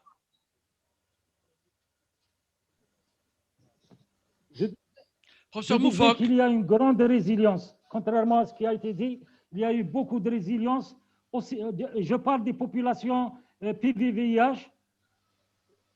Et justement parce que, si je parle de l'expérience d'Oran, professeur Moufok, alors qu'elle est extrêmement sollicitée et qu'elle est vraiment au premier rang, elle a toujours eu une présence et une disponibilité pour les personnes vivant avec le VIH pour les traitements.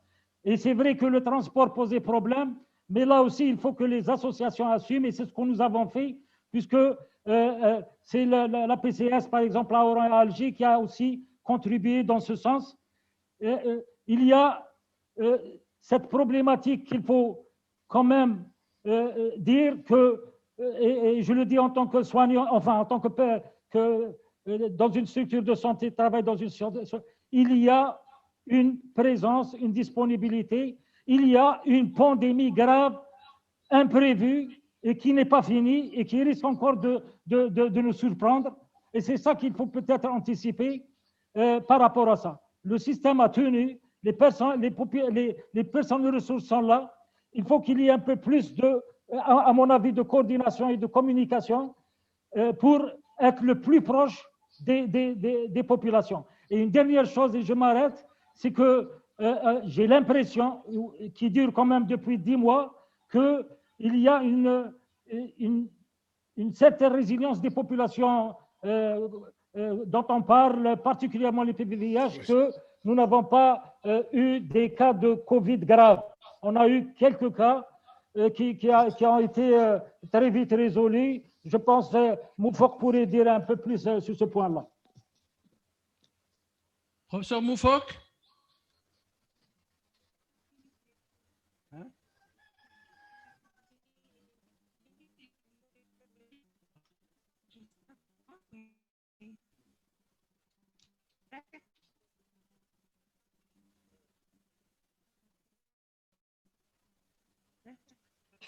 Professeur Moufok. Oui, monsieur Amran. Ah, oui, Amran. Oui, allez. Allez, oui. on t'écoute. Bonjour, monsieur Amran. Bonjour à toute l'assistance et bonjour à monsieur le ministre de la Santé et monsieur le ministre délégué. Ben, si vous voulez savoir la situation en Oran, depuis le début de l'épidémie, nous avons un petit peu pénalisé les patients vivant avec le VIH parce que nous avons consacré tout le service au Covid. Et du coup, toutes les hospitalisations étaient dédiées au Covid. On était le seul service qui s'occupait de ça durant plusieurs mois. Et les malades VIH étaient suivis en ambulatoire et surtout en hôpital du jour. Beaucoup de patients ne venaient pas prendre leurs médicaments. Et je voulais remercier les associations qui pouvaient quand même acheminer les médicaments à leur lieu de résidence pour une partie de patients. Certains venaient quand même avec tous les problèmes de confinement, problèmes de transport, mais quand même il reste un petit groupe de patients qui n'ont pas pris de traitement du tout. Donc ils sont restés sans traitement depuis plusieurs mois. Et certains ont été vus tardivement dans un état quand même lamentable quand on a décidé de réouvrir les lits pour les patients VIH. Donc maintenant, nous avons ouvert depuis 2 mois les services pour les malades infectieux et surtout VIH. Et nous avons consacré 5 lits en bas isolés pour le Covid parce qu'il y a d'autres spécialités qui prennent le Covid avec nous. Donc on a repris l'activité pour le VIH. Et maintenant, c'est les malades séropositifs au VIH qui parfois trouvent des difficultés pour accéder aux services pour des raisons de confinement, il n'y a pas de transport et surtout ils ont peur du Covid, donc ils se disent ils sont fragiles, donc ils ont peur de venir. Donc on essaie de les convaincre et on fait avec. Ce qu'on a constaté, c'est que si on compte les nouveaux patients de 2019 du 1er janvier au 30 novembre, nous avions recensé 30 nouveaux cas. Et à la même période, en 2020, nous avons eu 245 nouveaux cas. Et ça a été plus divisé par plus de 2. Donc ça, on a compris que c'était dû au problème de dépistage. Parce que nous ne faisons plus de dépistage, nous qui faisions au moins une campagne chaque mois. Nous ne faisons plus parce qu'on a été pratiquement, on était trop mobilisés pour le Covid. En plus, les associations également, ils ont arrêté. Et il y avait beaucoup de consultations et d'autres hospitalisations, d'autres spécialités qui ont diminué leur consultation et hospitalisation. Du coup, le dépistage au milieu hospitalier ne se faisait pas. La même chose pour les prises en charge en oncologie, en chirurgie, qui ont différé leur cure et leur opération. Et du coup, le dépistage aussi ne faisait pas. Sans parler des mariages, les violences nuptiales. Donc, tout ça, probablement, a participé à la diminution des nouveaux cas pendant cette année. Et c'est un problème parce que après, quand l'épidémie va descendre, nous allons peut-être avoir une flambée de patients VIH nouveaux cas et même des patients qui seront dans un état très, très altéré. Donc là, c'est un problème. Donc, il faut qu'on travaille ensemble pour ne pas pénaliser cette merci Nadjet. Je reviendrai. Merci Nadjet. En fait, je voulais dans cette vous avez entendu? Je reviendrai vers toi. Dans l'histoire de l'impact, en fait, ce qu'on a eu, quand on revient sur les 390, premier 90 dépistage, on a vu qu'il y a une baisse. Ça a été souligné par M. Haïdaoui et par tout le monde, donc il y a une baisse du premier pilier 90. le deuxième pilier, le deuxième 90, le lien, on n'a pas tellement beaucoup de données. C'est dire un peu, il faut demain vraiment une évaluation après coup pour évaluer un peu ce qui s'est passé, évaluer de façon plus fine. Le troisième pilier, c'est-à-dire avoir une charge virale indétectable, et c'est là où ça a impacté parce qu'on a fait très peu de charges virales pendant tout ce temps-là. Donc, on n'a pas aucune idée précise, j'allais dire, sur le nombre de personnes qui auraient échappé ou qui seraient contrôlées. C'est des éléments qui sont, je pense, importants à avoir en tête.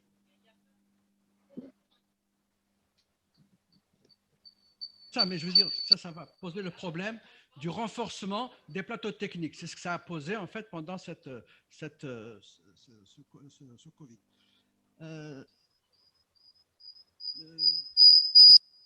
Bon. Donc, je vais passer peut-être à une autre question. On vient de voir,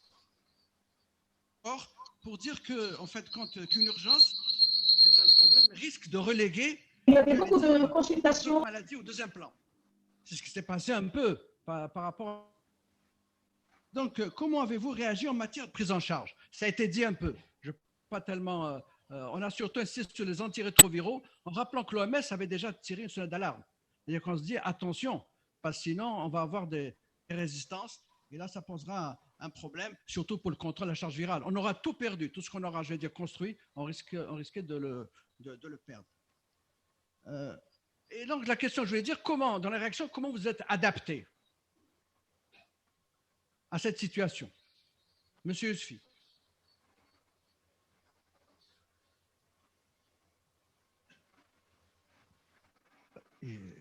Devant l'ampleur de l'épidémie, on n'avait pas d'autre choix. L'urgence, c'était de prendre en charge donc, le Covid. Et je rappelle tout à l'heure, à la différence de nos amis d'Oran, que nous, donc jusqu'à maintenant, tout l'hôpital en dehors de la maternité est Covid et très peu de lits sont réservés donc au VIH. L'hôpital du jour qu'on avait s'est transformé maintenant en une seule salle, en un bureau, dans un autre service.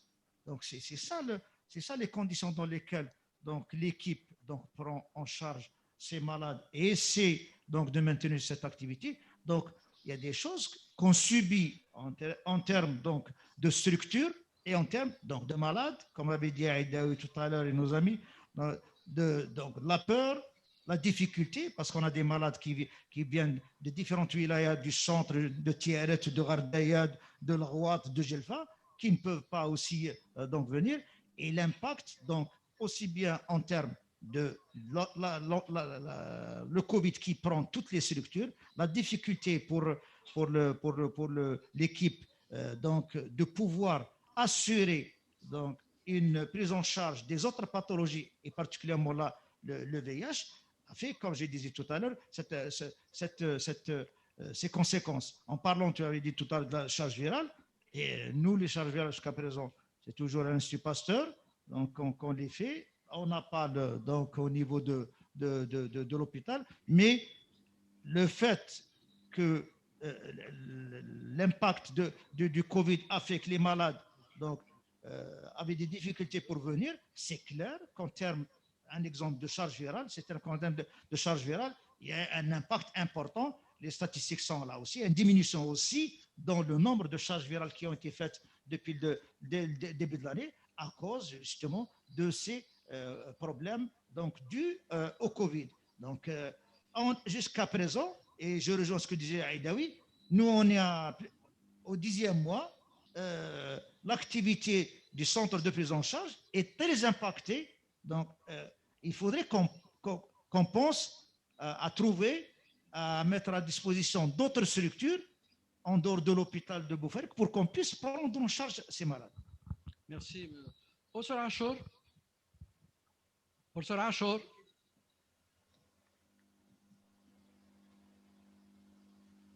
Je pense que le temps là, on me dit que le temps passe, c'est-à-dire on est victime un peu du temps. Donc j'ai juste envie de poser, avant de passer peut-être à ce que on va dire quelques mots de conclusion.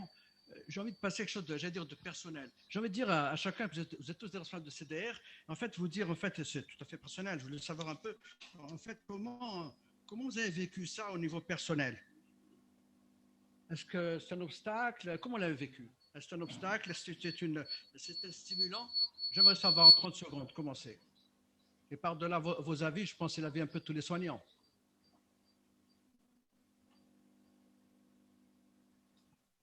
Professeur Amran? Professeur Amran? Pardon. Oui, allez-y, professeur Achour, allez-y, on ne vous a pas écouté. Mais soyez bref parce que je viens de dire que le temps... Oui, je sais que le temps est imparti. Moi, je voulais juste dire qu'avec cette crise sanitaire, cette venue de cette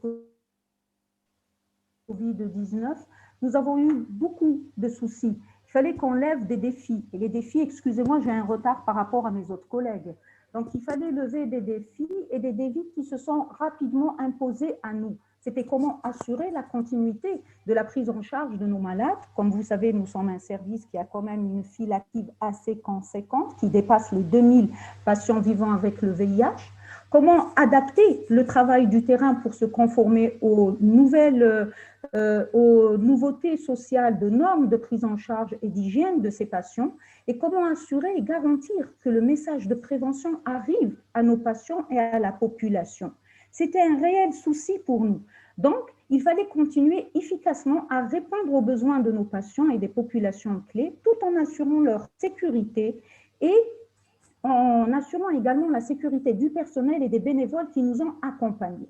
Donc, pour cela, il fallait pouvoir assurer une dispensation de soins et d'antirétroviraux pour nos patients, aussi bien nationaux que les patients étrangers, c'est-à-dire des patients non algériens qui se sont retrouvés bloqués en Algérie de par cette épidémie. Il fallait donc assurer une continuité en fourniture pour d'autres services de par la prévention et le counseling.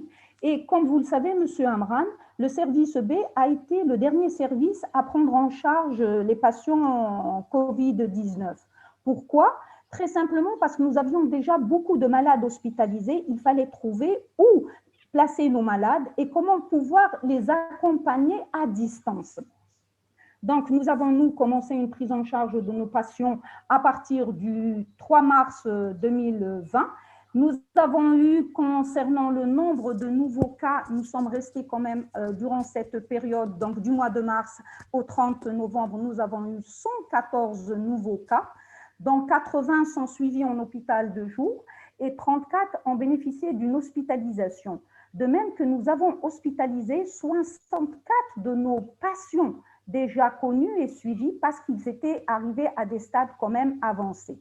Ce que je voudrais dire, M. Amran, et vous le savez très bien, c'est que nous avons perdu des patients parce qu'ils sont arrivés à des stades avancés de leur pathologie. Et surtout, ce qui faisait mal au cœur, c'est que c'était des patients, des nouveaux cas. Nous avons perdu quand même un certain nombre de nouveaux cas, 5 nouveaux cas qui arrivent à des stades avancés. Ils n'ont pas pu consulter dans leur région parce qu'il y a encore la stigmatisation qui règne et c'était des soucis. Concernant cette épidémie de Covid, que nous avons eu, nous avons pris plus de 600 patients dans le service.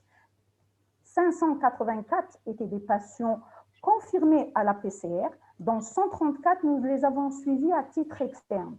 Et parmi les patients à PCR positifs, nous avons eu 5 patients co-infectés par la COVID-19 et le VIH, dont nous avons perdu un malade.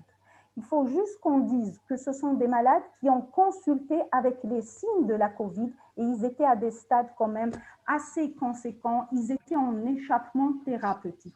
Mais nous n'en avons perdu qu'un seul, M. Amran. Je vais devoir vous couper. Merci, professeur Achour. Je vous en prie, M. Amran. Merci. Je vais juste essayer, je ne vais pas conclure, mais dire en fait quelque chose du compte que la santé, c'est une priorité. Et finalement, qu'on soit riche ou pauvre, tout le monde veut vivre.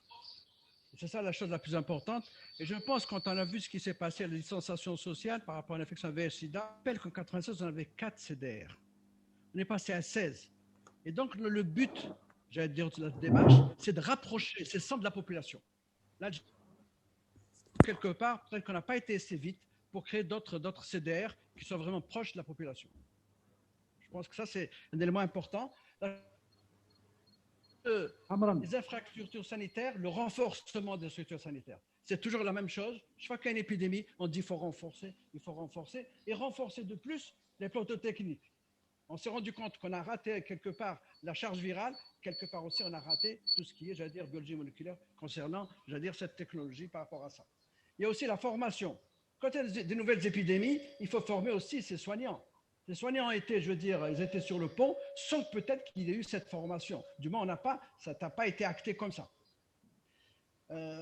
Qu'est-ce que je veux vous dire? Et donc tout ça pour s'occuper de toutes ces maladies, qu'elles soient à potentiel épidémique, comme la Covid, que ce soit les maladies, je veux dire, non infectieuses, ou que ce soit d'autres maladies de tous les types. Professeur Amran. Pas une bataille contre un virus. Ce sont des êtres humains. Un virus précis, mais bien l'engagement à rendre le monde sûr pour tous et pour toutes. Merci. J'allais dire à tout le panel, je suis vraiment désolé. Je suis désolé parce qu'on me dit qu'il faut arrêter à ces États-Unis. J'ai promis aux associations de dire un mot sur ce qu'ils font, s'il vous plaît. Pour restituer en 2 minutes. 2 minutes. Pas plus. Pas plus. Aide Algérie, très vite, elle a mis en place une unité d'écoute et d'orientation pour les femmes vivant avec le VIH et les professionnels de sexe contre les violences liées au genre. C'est important. Et ça continue. Je voudrais aussi, un deuxième point, la PCS, depuis le 1er mai, elle a mis en place une unité de production de masques grand public. Aujourd'hui même, on a toujours, aujourd'hui, 6 CEM à Oran vont avoir leur quota pour des masques pour enfants, les kits. Je voudrais remercier l'ONU-SIDA pour l'appui et également les autres organisations onusiennes, le FNIAP et l'UNUDOC pour tout ce qu'ils ont fait pour les usagers de drogue par voie intraveineuse. Parmi les populations clés, ce sont celles qui méritent une attention particulière parce qu'il y a un problème. Merci beaucoup. Merci de nous avoir donné l'occasion de s'exprimer. Encore une fois, merci Achor pour merci à vous. Professeur Amran, est-ce que je peux dire un mot? Allez, vas-y. Moi, je vais terminer par une note positive pour vous signaler qu'aucun des patients PV-VIH n'a eu une infection Covid. On a eu 3 malades qui avaient un état pathraque, toutes les PCR étaient négatives. Donc, pour ça, je dirais que c'est une bonne note. Et merci.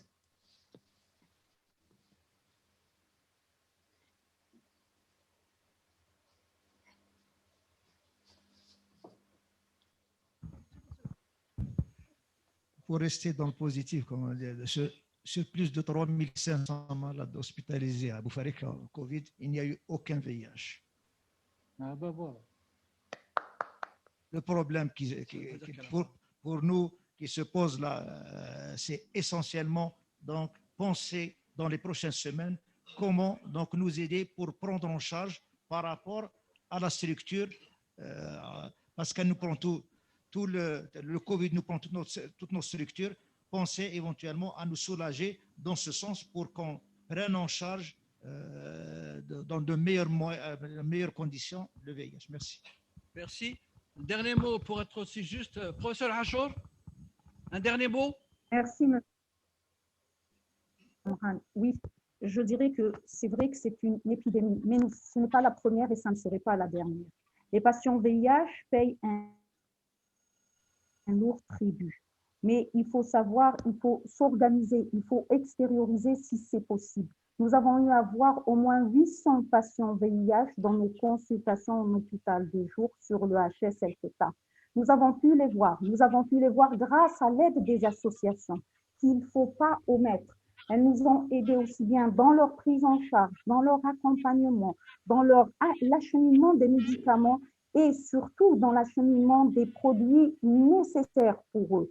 Entre autres pour les malades, des couches, du lait, beaucoup de choses ont été acheminées à ces malades. Sans les associations, je le dis, nous n'aurons pas pu nous en sortir. Également, les autorités sanitaires nous ont accompagnés, les donateurs nous ont accompagnés, mais ce n'est pas assez. Il nous faut encore beaucoup, beaucoup d'aide. Merci. Merci. Najet, professeur Moufok, dernier mot. crois qu'on n'avait pas la prétention, j'allais dire, d'épuiser le sujet. Hein. Ça aussi, il faut bien qu'on se mette ça en tête. Et donc, je voudrais quelque chose aussi qu'on n'a pas beaucoup, qu'on a vraiment effleuré, c'est tout le côté, j'allais dire, dans notre riposte. Il a manqué, j'allais dire, le côté communautaire, comme dans le sida. Le sida, c'est comme une leçon au niveau communautaire. Au niveau de, j'allais dire, de la Covid, on a été un peu hésitant de ce côté-là. Donc, je voulais remercier.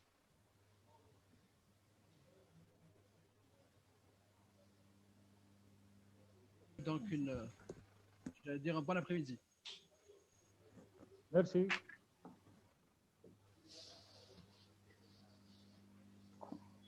Modérer ce panel. En fait, nous avons terminé effectivement sur des notes positives et on voit un peu à travers les interventions l'engagement de tous par rapport à la riposte nationale et souligner également des solutions localement pour améliorer le bien-être de ces malades. Les associations organisent donc la possibilité de donner le traitement à tous les patients PVIH. Il faut souligner également que la Direction générale de la prévention a pris l'initiative de renforcer le dépistage à travers des conventions entre les associations et les structures de santé pour pouvoir faire vraiment un dépistage communautaire. Et donc la majorité des conventions a été signée entre les associations et les structures de santé pour permettre dès la semaine prochaine aux associations de faire le dépistage communautaire avec l'appui des structures de santé. Monsieur le ministre, nous espérons tous que la prochaine célébration de la journée mondiale se fera donc dans de meilleures conditions et sans la Covid-19. Et vous nous avez fait un grand honneur d'assister à Monsieur le ministre, Monsieur le ministre délégué, Monsieur le coordonnateur résident et également Monsieur le directeur ONU-SIDA. Et Nawal voulait intervenir.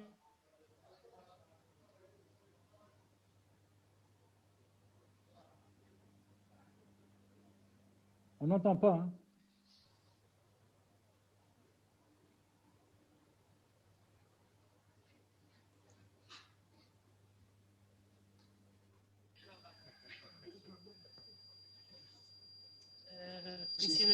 Monsieur le ministre. أعطيني التليفون تاعي.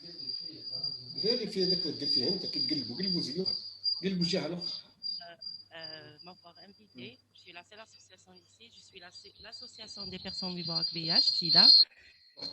Bon, je remercie les efforts qui ont été faits par les hôpitaux aussi, par le ministère, mais je remercie les bénévoles qui ont travaillé pendant 9 mois bénévolement pour l'enchaînement des médicaments, avec tous les problèmes qu'on a eus pour les autorisations et tout ça. Mais, alhamdoulilah, on a essayé d'apporter 2000 paquets pour les patients qui sont dans 48 wilayas. Je voulais juste dire au ministre, c'est la première fois peut-être que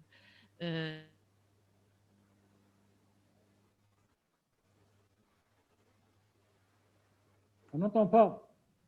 Peut-être, on n'entend pas. J'aimerais bien améliorer l'accès au traitement, l'accès aux services et surtout la discrimination. On a travaillé beaucoup avec M. Fourard pour les décrits, pour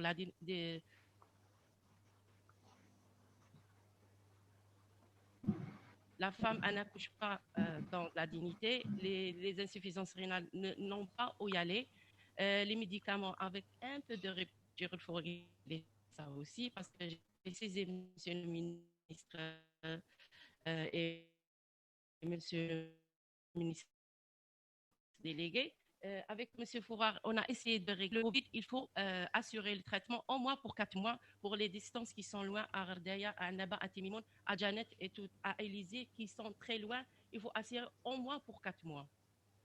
Ce n'est pas une demande, mais c'est s'il vous plaît, si vous pouvez aider ces personnes pour vivre en dignité, il faut les aider. Et moi, toujours, je suis positive, je suis avec le sourire, apporter l'appui aux personnes vivant avec le VIH et surtout les femmes vivant avec le VIH. Merci.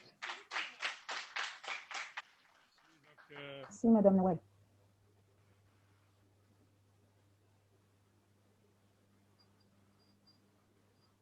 D'avoir donc participé à cette célébration